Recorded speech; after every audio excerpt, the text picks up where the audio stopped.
God gives life. You've got two stories.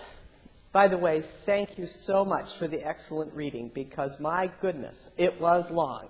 And I probably could have gotten away with the shortest sermon in history. But God gives life. Look at Ezekiel. You've got to understand that Ezekiel was speaking to people who felt like that valley of dry bones. They were people who had left their homeland. They'd left their culture behind. They even left their temple where they worshiped God behind. Not by choice, but because a conquering army had come through and taken all of them into exile. And there they were in exile, feeling completely cut off, completely dead, like there was nothing left of them but a bunch of dry bones. Everything that fed into their identity was gone. Their culture, their geography, their temple, gone. And God says to Ezekiel, go and speak to them about this valley of dry bones.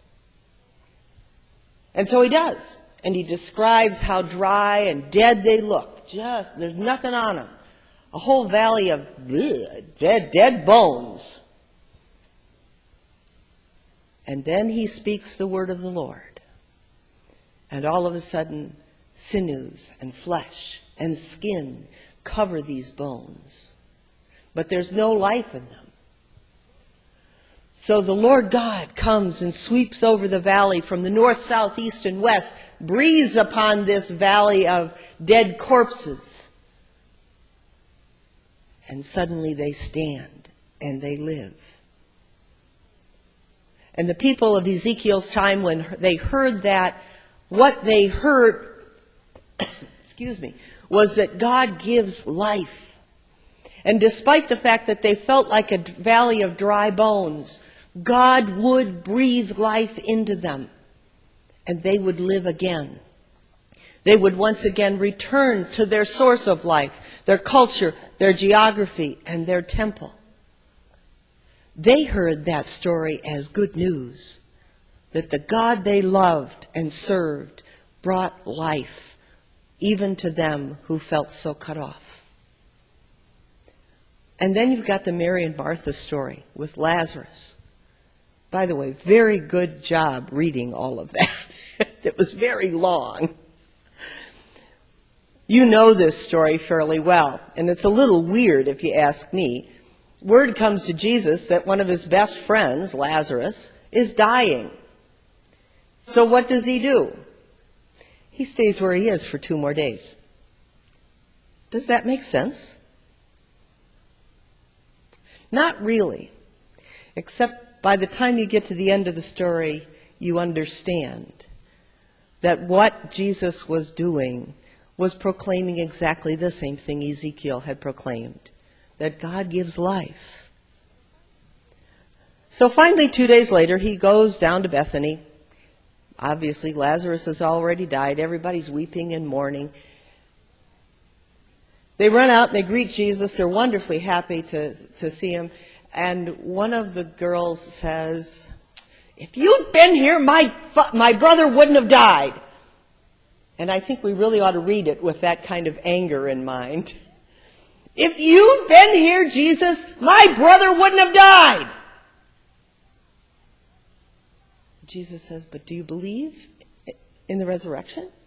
Well, yeah, I know I'll see him again on the last day. But if you'd been here, this wouldn't have happened. And Jesus says, I'm the resurrection and the life. And you can almost imagine the look on her face. A look of curiosity, perhaps a bit of joy. But it didn't change the fact that her brother Lazarus was dead. So Jesus goes out to where he's buried and tells him to roll away the stone. And everybody goes, oh, no, it stinks in there. And that's important for us to note. He's been dead, and they make a point of telling you, 4 days. That means he's not in a coma. He's not sleeping. He's dead. Dead as a doornail. Dead like that valley of dry bones. The decay has already begun. And Jesus says, still roll away the stone. And he stands at the mouth of the tomb and he yells in, "Hey, Lazarus, come on out." And he comes out. And everything that was who he was, a brother, a friend, is restored. He's given life by God through Jesus. God gives life. Now, great stories, right? Love to listen to them. I don't know about you, but I sit here and close my eyes and kind of imagine the picture. But what's that got to do with you? What's it got to do with us? God gives life. So I'm going to tell you two stories, current day. Both of them Valley of the Dry Bones and the Raising of Lazarus type stories. One has to do with a congregation that I've had to deal with in the last year and a half. And I've shared some of this struggle with you. Augustana Lutheran Church in Tonawanda experienced a real split in their congregation. Their pastor wanted to leave the ELCA, and he was rallying the troops around that idea, but there were some in the congregation that didn't want to go. So he followed all the rules and regulations required by our constitutions to leave the church. But the congregation was split in two. It was kind of like the Civil War was, where brother fought against brother and cousin against cousin. That's exactly what was going on. Some of the family was on this side and some was on this side. And you can imagine the pain they felt as individuals in that congregation. The day of the vote, now you've got to understand that this dean had already written them off. I had really, literally already scratched Augustana's name out of my conference directory in my office because I assumed the vote was going to be to leave. And that those who didn't want to leave were going to find new church homes and area congregations. I was wrong. The vote went the other way. They voted to stay, but barely. So about 50% of the congregation left. The entire church council, the church secretary, and the custodian walked out the door that day and never came back, and the pastor. Here's the remnant left at Augustana. I was called because they had to have a congregational meeting because they had no church council. So they had to elect a church council. Their constitution required 40 people as a quorum. They had 38. And I walked in and I said, 38, 39, 40. Mary Ellen last night said, Moses and Elijah, right? Whoever, I just said, you got a quorum, go for it. Oh, I love being the official voice. Because these are people that were feeling dead, completely cut off, kind of like that valley of dry bones. They were feeling like Lazarus, dead in a tomb. What are we going to do now? Where are we going to go? Is God even with us? And because I said to them, go ahead, take a vote. Choose a church council. And they did. And you would not believe what that congregation has been doing since. They have found a new vitality, a new interest. They have just begun to blossom. Are they growing by great numbers? No, not yet. But they have found life. Many of them have shown up at conference events that I have led in the last few months. And every event, one of them comes up to me and gives me a big hug, and what I hear whispered in my ear is, "It's so good to be back. It's so good to be back." They felt cut off. This is a congregation that could have chosen to just die. They could have chosen to sell the building and just disperse. But they didn't want to do that. They wanted life, and God gave them life. They've had a ministry going on in that congregation for a long time to refugees. What they do, Nancy, you're shaking your head. You remember this. It's an amazing ministry. And fortunately, the leader of that was with the group that stayed. But it needed to be kind of replenished and grown. They lost a significant amount of money when that half of the congregation left that supported that ministry. And so what they did was sent letters to area congregations. They were going to hold a basket raffle. Well, yours truly is not crazy about basket raffles, and I'm not crazy about gambling in church, which I consider a basket raffle. So I brought it to our church council and said, what do we do with this? I'm not crazy about basket raffles. The church council decided, rather than participate in that raffle, to simply send them a significant chunk of money as our gift to them. At the last event, the conference assembly a week ago, one of those Augustana members hugged me and said, "You would not believe what that gesture did for us. We feel alive again." God gives life, sometimes in strange ways, but God gives life to you and to me and to congregations, which enables them to move forward. Whether they're great in number or great in resources, God still gives life. Story number 2. I have a good friend who is also a colleague and a fellow dean in the Rochester area named John. John's daughter is best friend with the girl that I'm going to tell you the story about. Her name is JC Good. I want you to look her up. Because all the sound equipment's not working today, I wasn't able to pull up the YouTube video and show it to you, but I want you that are computer savvy to look this up on YouTube.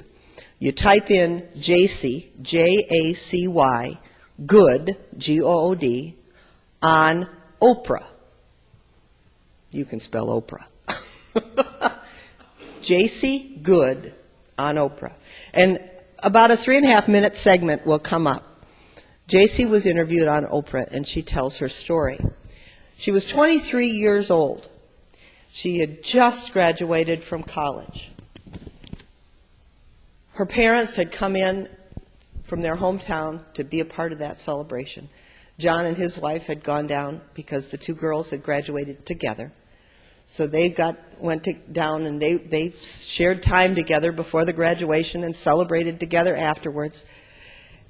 And in the course of the day, JC's mother gave her a graduation card, and I've got a note here to myself, so I told you correctly what it said. She signed it with these words: "We're both so proud of you, we can die happy now." We're so proud, both so proud of you, we can die happy now. After the celebrations were over, JC and her parents got in the car to go home, 90 minutes away.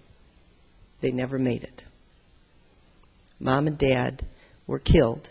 JC was severely injured when a young man ran a red light because he was talking on his cell phone. A semi swerved to avoid hitting the kid and hit them. Mom and Dad were killed instantly. JC was taken to the hospital and given a 10% chance of living. John went to see her in the hospital the next day and came out with tears in his eyes and said to his wife, she's not going to make it. JC made it. She defied all odds and is alive and well today. Except she has to walk with a cane, and her left arm is completely useless. And if you look at her, the whole side of her face, when you see her on YouTube, you can see this. The whole side of her face kind of droops. And she said, I had so many people stare at me because I looked so odd that she said, I finally just put a sign on my back. And the sign reads, my handicaps are from a kid talking on his cell phone while driving. Please, hang up and drive. JC has made it her mission in life because she's been given life again. Her mission is to get all of us to hang up and drive. She has spoken to almost every high school and middle school in the upstate New York area. She's been on Oprah. She got married a couple years ago, and just before her wedding, the TV show Say Yes to the Dress invited her to be a guest, and they gave her her wedding dress. John's daughter was her maid of honor. John's daughter's getting married this summer, and JC, cane and all, is going to be her matron of honor. God gives life. She had a 10% chance of living.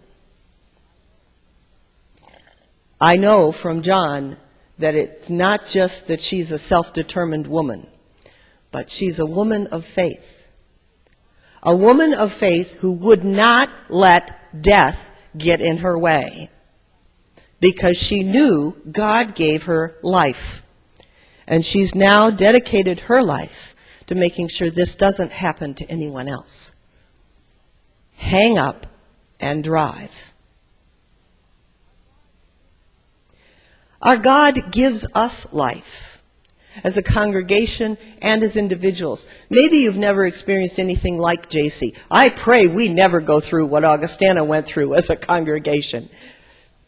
But you've all had those moments in your life when you felt like that valley of dry bones, just cut off from everything that makes you who you are, your culture, your geography, your temple.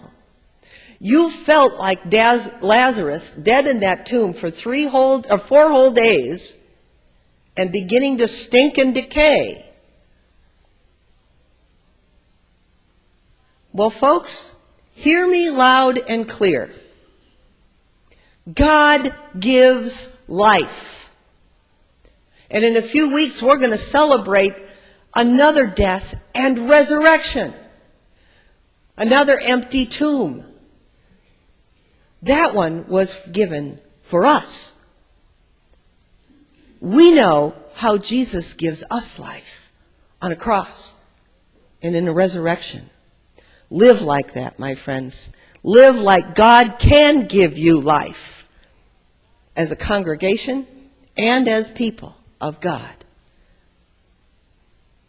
God gives life. Amen.